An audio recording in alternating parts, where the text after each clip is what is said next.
नमस्कार साथियों, आज के वीडियो में डिस्कस करने वाले हैं नोट सेट 5 की आई हुई एक नई और लेटेस्ट अपडेट को लेके, जिसके बारे में आपको काफ़ी लंबे समय से इंतज़ार था कि एम्स बीबीनगर की जो एलिजिबिलिटी लिस्ट है वो कब जारी होगी। तो साथियों, इसकी जो लिस्ट है वो आज जारी हो गई है। आज हम आपको बताने वाले हैं कि इस लिस्ट के जारी होने के बाद आपको जो जॉइनिंग परफॉर्मा होते हैं 35 से 40 जो फॉर्म हैं वो आपको कैसे फिलअप करने होंगे, सारी डिटेल में डिस्कस करेंगे। जॉइनिंग लेटर या फिर जो अपॉइंटमेंट लेटर हैं वो आपको कब तक मिल जाएंगे। तो सबसे पहले आपको बता दें कि जो भी कैंडिडेट जिनको एम्स बीबीनगर अलॉट हुआ था उनके यहाँ पर पहले ऑनलाइन डॉक्यूमेंट वेरिफिकेशन हुआ। ऑनलाइन डॉक्यूमेंट वेरिफिकेशन के बाद जिन कैंडिडेट के डॉक्यूमेंट में कोई भी कमी आई थी उनको उन्होंने मेल सेंड किया था। उसके बाद उनसे टाइम पीरियड में क्लेरिफिकेशन मांगा था कि भाई आपके इसके रिगार्डिंग अगर कोई क्लेरिफिकेशन तो सेंड कर दी थी। तो जिन्होंने भेजा था उनको एलिजिबल माना गया है। इसके अलावा कुछ कैंडिडेट को यहाँ पर प्रोविजनली एलिजिबल माना गया है। तो यहाँ पर आपको बता दें कि चाहे आप एलिजिबल हैं चाहे प्रोविजनली एलिजिबल हैं, दोनों ही कैंडिडेट को जो अपॉइंटमेंट लेटर हैं वो जारी हो जाएंगे, रिलीज़ हो जाएंगे। लेकिन जिस दिन आप ज्वाइनिंग के लिए जाने वाले हैं उस दिन आपको सभी डॉक्यूमेंट लेके जाने हैं, ये थोड़ा ध्यान में रखना होगा।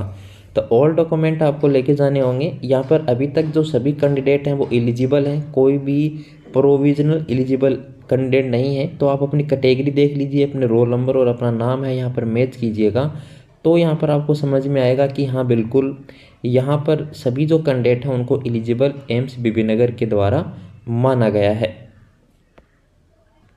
टोटल लिस्ट साथियों आपको दिखा दी गई, हमारे टेलीग्राम पर आपको मिल जाएगी। टेलीग्राम का लिंक और इंस्टाग्राम का लिंक दोनों ही इसी वीडियो के डिस्क्रिप्शन में आपको मिल जाएंगे, जाके ज्वाइन कर लीजिए ताकि कोई भी नोटिफिकेशन आते ही सबसे पहले आपको पता चल सके। अब बात करते हैं कि अपॉइंटमेंट जो लेटर है वो कब तक रिलीज़ हो जाएंगे। तो आपको बता दें कि अपॉइंटमेंट लेटर में भी कि आपके 20 दिसंबर से पहले पहले कभी भी रिलीज हो सकते हैं। तो जल्दी ही आपके जो अपॉइंटमेंट लेटर हैं वो आपको आपकी रजिस्टर्ड जीमेल आईडी पर मिल जाएंगे। आप अपनी जीमेल आईडी चेक करते रहिएगा। इसके अलावा अब आपको बताते हैं कि जो फॉर्म है वो कौन से यहाँ पर आपको फिलअप करके लेके जाने हैं, कौन से फॉर्म है जो आपको वहीं फिलअप करने हैं। जो कि पॉइंट नंबर 1 में आप देख पा रहे हैं कुछ डिफरेंट टाइप के परफॉर्मा हैं जो कि आपको सबमिट करने हैं at the time of joining. और उनको कैसे फिलअप करना है, क्या करना है, नेक्स्ट स्टेप क्या होने वाला है, चलिए डिस्कस करते हैं। तो जैसा कि यहाँ पर आप देख पा रहे हैं एम्स बीबीनगर के द्वारा जो परफॉर्मा डिक्लेयर किए गए हैं या फिर जो रिलीज़ किए गए हैं वो इस प्रकार हैं। सबसे पहले आपको एम्स बीबीनगर का जो जॉइनिंग लेटर है उसको एक्सेप्ट करना है।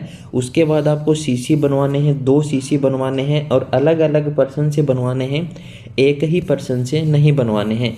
कोई भी गजेटेड ऑफिसर हो, चाहे आपके कॉलेज का, चाहे आपके स्कूल का कोई प्रिंसिपल हो या कोई बिजली विभाग का कोई एएन हो, जेएन हो या फिर आपका कोई तहसीलदार हो या फिर कोर्ट में बैठा कोई भी वहाँ पर एडवोकेट हो तो वो करके दे सकते हैं। इसके अलावा आपको यहाँ पर कॉन्स्टिट्यूशन जो है उसके लिए एक प्रिस्क्राइब फॉर्मेट दिया गया है, उसके एलिजेंस के लिए ओथ ऑफ सिक्रेसी यहाँ पर आपको जो शपथ है वो लेनी होती है, जो कि नर्सिंग फील्ड में अपने लिए जो भी होता है। इसके अलावा आपको डिक्लेरेशन देना है अराउंड आपके मैरिज के रिगार्डिंग। होम टाउन का आपको डिक्लेरेशन देना है। डिपेंडेंट जो आपके फैमिली मेम्बर हैं उनका आपको फॉर्म फिलअप करना है। डिपेंडेंट्स का मतलब हुआ कि आपके परिवार में अगर आपके जो फादर और जो मदर हैं या फिर आपके जो छोटे जो ब्रदर एंड सिस्टर हैं अगर वो गवर्नमेंट जॉब में नहीं है तो आप उनको डिपेंडेंट दिखा सकते हैं, ताकि अगर कल को कुछ भी अगर उनको हेल्थ रिगार्डिंग प्रॉब्लम होती है तो उनको ईएचएस के अंदर ट्रीटमेंट है वो एम्स में ही मिल जाएगा। इसके अलावा जो परफॉर्मा है, अगर आप SC ST OBC कैटेगरी से आते हैं तो वो आपने तो सर्टिफिकेट बनवा रखा होगा तो ये फिलअप करने की आपको आवश्यकता नहीं है। अगर आप PWBD कैंडिडेट हैं तो भी आपको भरने की आवश्यकता नहीं होगी, पहले से आपने बनवा रखा है। EWS को भी ज़रूरत नहीं है।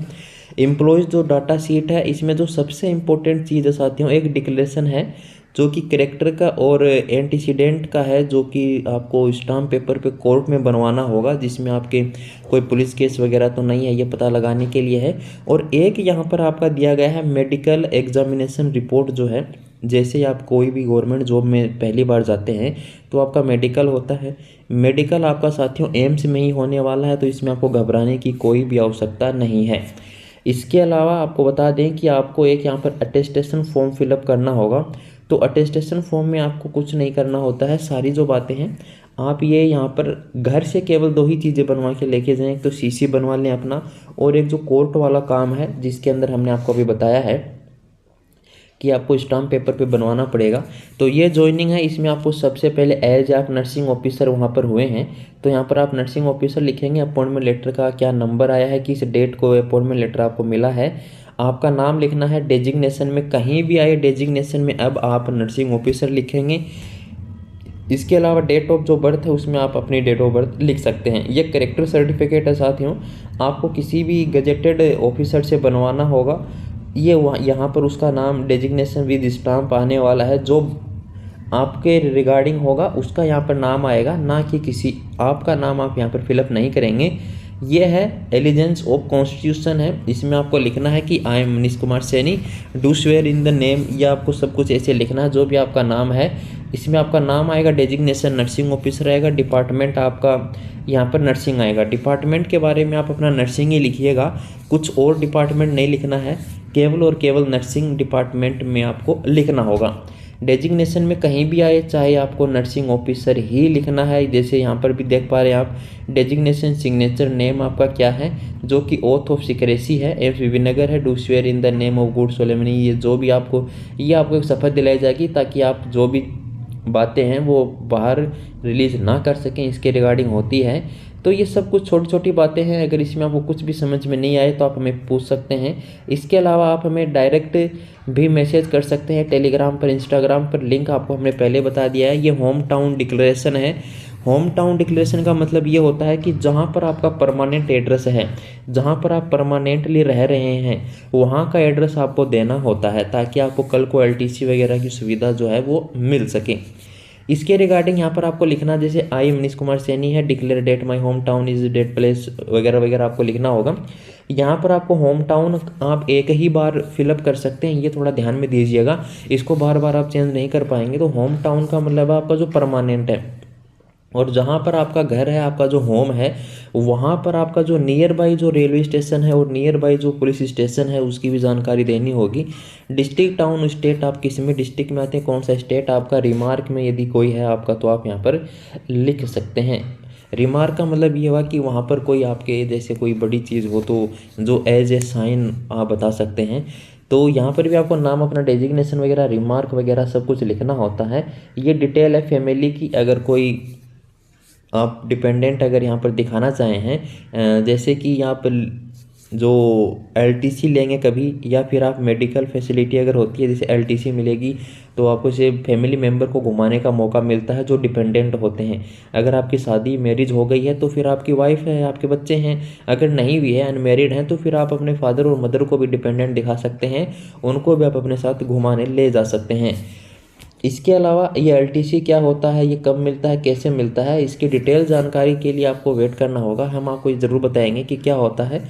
पहले ये 2 साल में एक बार मिलता है, फिर साल में एक बार मिलता है, ऐसे कुछ इसके रूल रेगुलेशंस हैं। फैमिली मेम्बर के साथ आप कहीं भी जा सकते हैं, नॉर्थ ईस्ट में भी जा सकते हैं, अपने होम टाउन में भी जा सकते हैं। तो यहाँ पर आपको देखना होगा, हालांकि ये नर्सिंग फील्ड में मिलता नहीं है, इसकी जगह आपको कोई बैग वगैरह मिल जाएगा 2-3 हज़ार रुपये का, 2 से 3,000 जो रुपीज़ हैं, उसका कुछ भी आपको कोई अदर जो गुड्स है वो आपको मिल जाएगा।